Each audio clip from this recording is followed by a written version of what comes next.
Once upon a time, Mia Monthbill carried tiny monthly fee jar prop into bedroom of quiet charges set because subscription monster had apparently become a tiny household ceremony.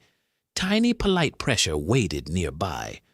The object looked harmless, which is how many modern consumer problems introduce themselves before asking for an email address.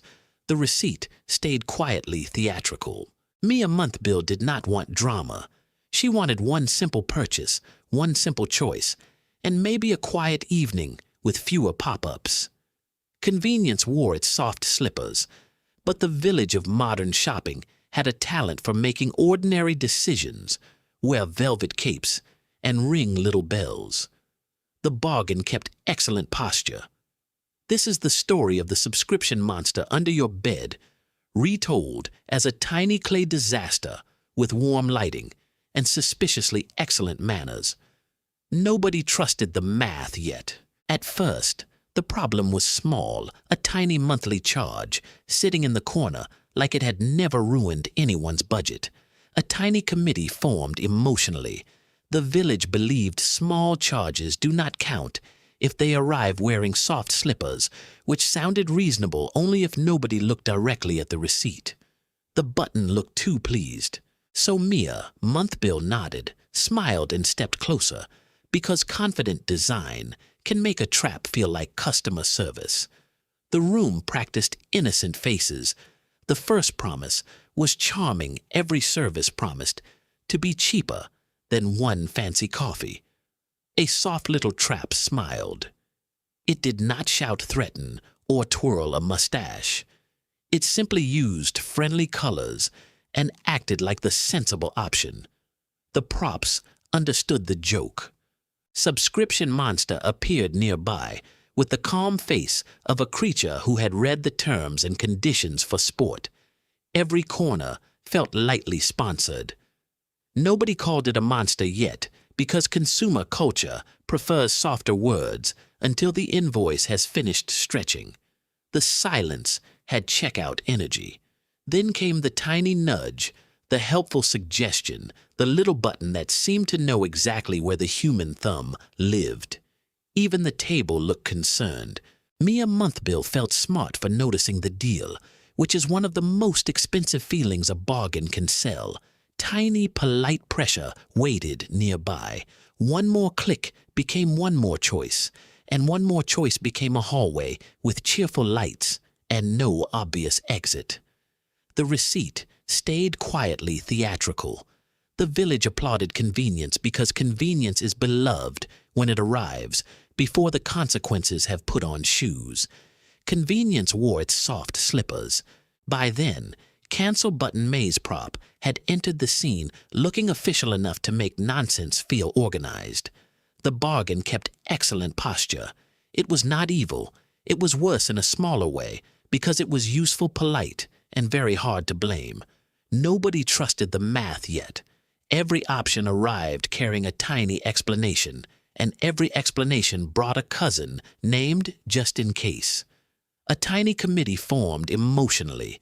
Mia Monthbill tried to stay practical, but practicality kept getting distracted by little savings, little upgrades, and little emotional fireworks. The button looked too pleased.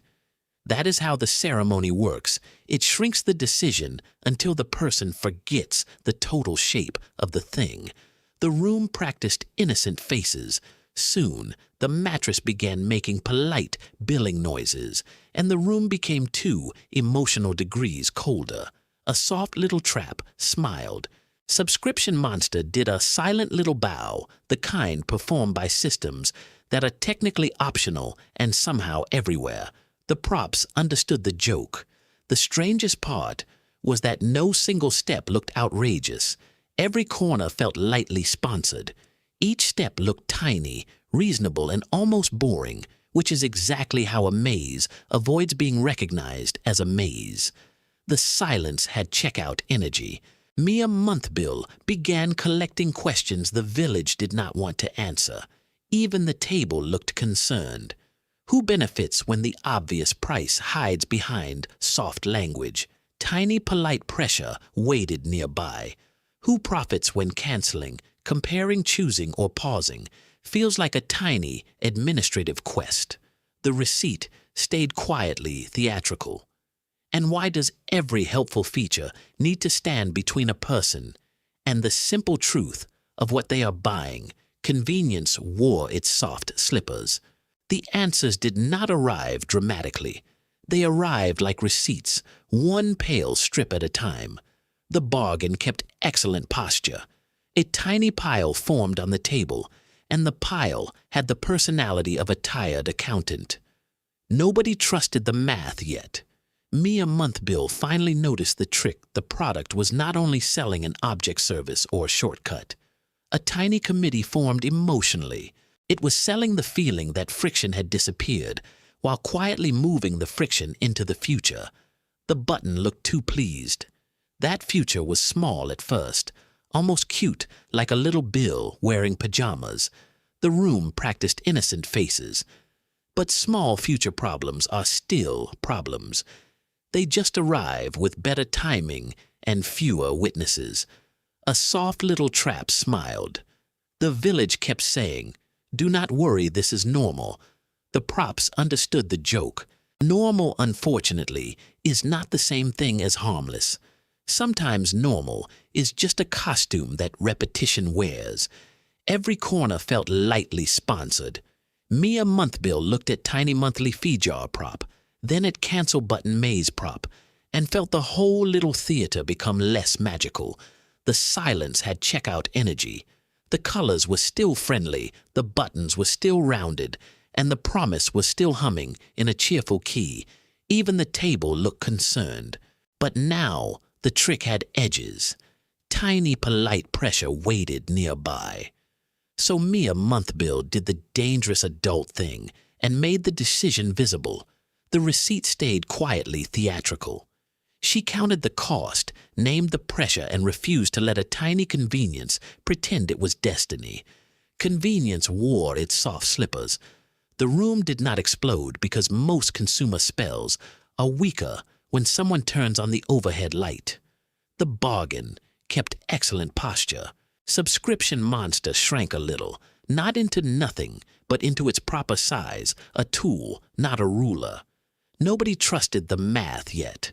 The village grumbled because it loved a good ceremony and hated a boring, clear answer. A tiny committee formed emotionally. Still, something useful happened. The choice became a choice again. The button looked too pleased. Not a lifestyle identity, not a secret test of discipline, not a maze with a checkout button wearing a crown. The room practiced innocent faces. Just a choice, sitting on the table beside a person who had finally stopped performing for the purchase. A soft little trap smiled. That was the tiny miracle hidden inside the mess. The props understood the joke. Convenience is not free just because the receipt arrives quietly. Every corner felt lightly sponsored. After that, Mia Monthbill still bought things, because this is a fable, not a cave-dwelling manifesto. The silence had checkout energy, but she bought them with fewer illusions, fewer ceremonial clicks, and a much smaller audience in her head. Even the table looked concerned. And somewhere in cold billing tunnel set, the little jar stopped pretending pennies were invisible, which was embarrassing for everyone except the truth. Tiny, polite pressure waited nearby.